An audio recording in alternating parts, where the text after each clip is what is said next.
दोस्तों, आज हम आपको बताएंगे कि एक देश होता क्या है।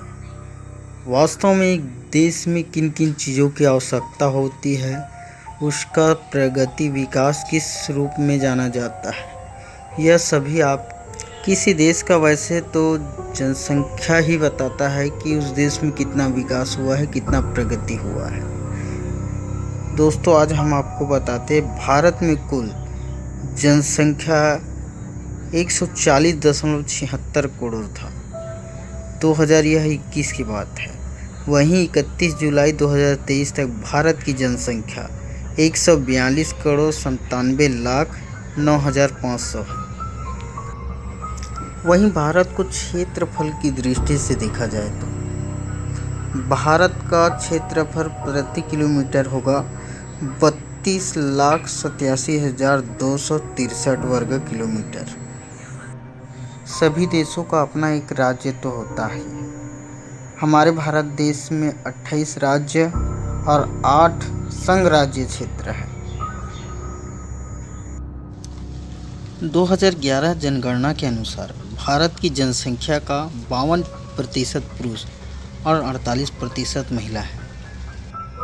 वहीं महिला और पुरुष दोनों की संख्या 121 करोड़ 85 लाख 4,977 जनसंख्या थी। एक और महिलाओं की जनसंख्या 586 करोड़ 48 लाख 9,174 है। वहीं पुरुषों की संख्या 623 करोड़ 72 लाख 4,248 है। वहीं 2021 के अनुसार 136 करोड़ जनसंख्या में 27.3% यानी 37.14 करोड़ आबादी युवा का है। यह आंकड़ा हमें यह बताता है कि वर्तमान में भारत में युवाओं की संख्या बहुत ही अधिक मात्रा में है। यदि इसी समय ही युवाओं को सही मार्ग दिखाया गया या काम का अवसर दिया जाएगा तो वह और अपना देश भी बहुत ही ज़्यादा विकास करेगा। दोस्तों, हम देखते हैं कि centre for monitoring Indian economy CMIE के अनुसार भारत में बेरोजगारी दर अप्रैल 2023 के अनुसार 8.11% रहा है। वहीं आज देश के 84.7% पुरुष तो 70.3% महिलाएं शिक्षित हैं। भारत में कुल 3.75% लोग ही ऐसे हैं जो सरकारी नौकरियां करते हैं या जिनके पास सरकारी नौकरियां हैं।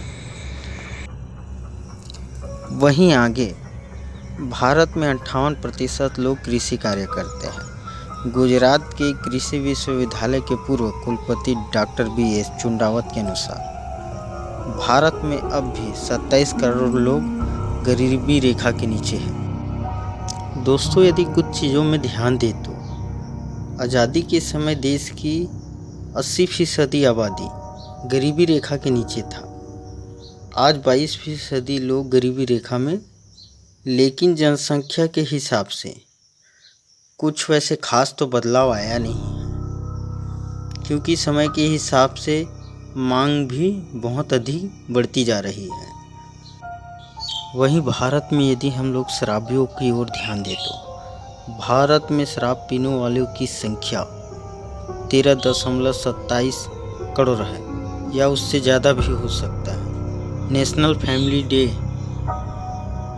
सर्वे 5 के मुताबिक लगभग 20% भारत के लोग शराब पीते हैं।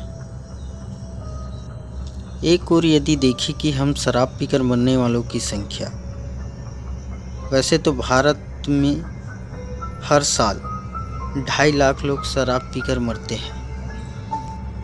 वहीं एक और प्रति व्यक्ति आय की ओर ध्यान दें तो भारत में प्रति व्यक्ति आय 2019 और 20 के अनुसार 94,270 रुपये है। उसके बाद 2021 में 85,110 रुपये था। वहीं मौजूदा कीमतों पर प्रति व्यक्ति आय वित्त वर्ष के अनुसार 2021 और 22 के दौरान 18.3% बढ़कर 1.5 लाख रुपये हो गया था।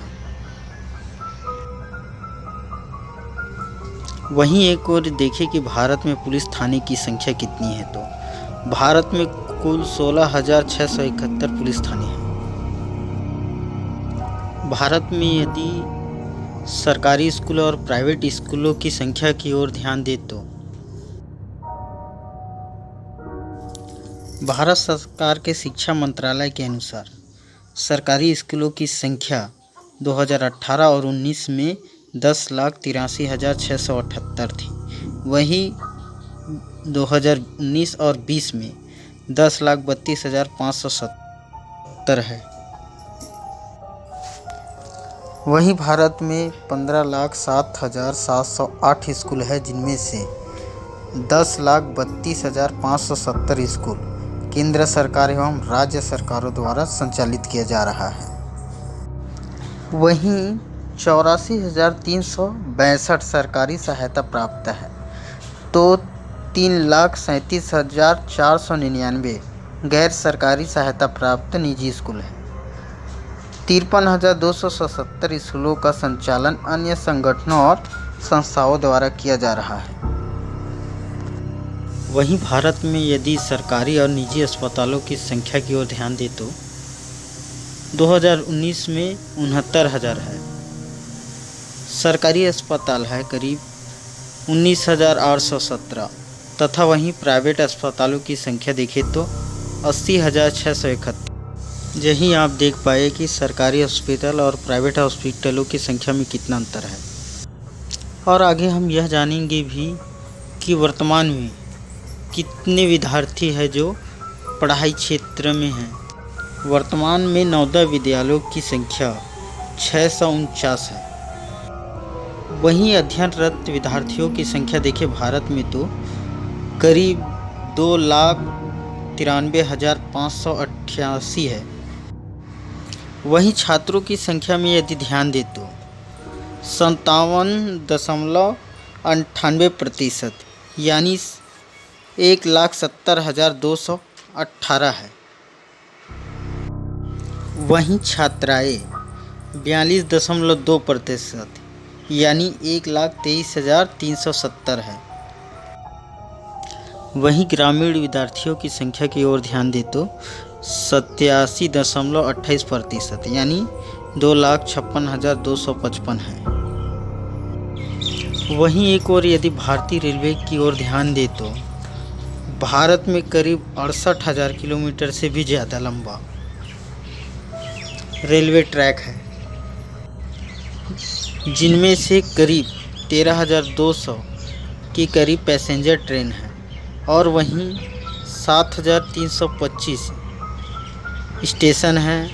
यह दुनिया का चौथा बड़ा रेल नेटवर्क है जो हमारे भारत देश में है। वहीं एक और यदि हम लोग भारत में मोबाइल फ़ोन या स्मार्टफोन चलाने वालों की संख्या की ओर ध्यान दें तो यूके के सर्वे के अनुसार 24% भारतीय ही स्मार्टफोन चलाते हैं, जबकि 40% लोग मोबाइल फ़ोन का इस्तेमाल करते हैं। जैसे कि आप और हम जानते हैं कि जिस देश में मोबाइल चलाने वालों की संख्या अधिक हो उस देश में यदि मोबाइल चोरी ना हो यह असंभव है। इसलिए आगे बढ़ते हैं। वैसे तो भारत में हर साल मोबाइल फ़ोनों की चोरी होती है। उसी प्रकार एक आंकड़े के हिसाब से 2020 में करीब 39,819 मोबाइल चोरी हुआ या गुम हुआ, जिसमें से केवल 1,916 मोबाइल ही बरामद किया गया। वहीं 2021 में करीब 51,030 मोबाइल भी गुम हुआ, जिसमें से केवल 3,230 मोबाइल ही मिल पाया। वैसे भारत देश में मोबाइल फ़ोन चोरी जैसे छोटे मोटे अपराध ही नहीं, कई प्रकार के गंभीर अपराध भी घटित होते हैं, जिसमें राष्ट्रीय अपराध रिकॉर्ड ब्यूरो के अनुसार भारत में अपराध दर प्रति 1 लाख जनसंख्या पर 2020 में 487.8 था, वहीं 2021 में 445.9 हो गया है। केवल भारत में आपराधिक मामलों की ओर ध्यान न करते हुए पर्यटन क्षेत्र पर भी ध्यान देते हैं। भारत में कुल पर्यटन या दर्शनीय स्थल 73 से भी अधिक है। वैसे भारत में हर वर्ष करीब 50 लाख विदेशी पर्यटक आते हैं और वहीं 56.2 करोड़ घरेलू पर्यटक भ्रमण करते हैं। यह भारत की सुंदरता को प्रदर्शित करता है। वैसे दोस्तों, भारत को जानने के लिए ये तो कुछ ही शेष भाग है। आपको अगर भारत के संबंध में और भी बहुत सारी जानकारी चाहिए तो हमारे चैनल को लाइक कीजिएगा और सब्सक्राइब कीजिएगा, ताकि आप तक हमारा नेक्स्ट वीडियो इसी के संबंध में पार्ट 2 आप तक आसानी से पहुंच पाए और आप इसको समझ पाए। इस वीडियो को देखने के लिए आप सभी का तहे दिल से धन्यवाद करते हैं।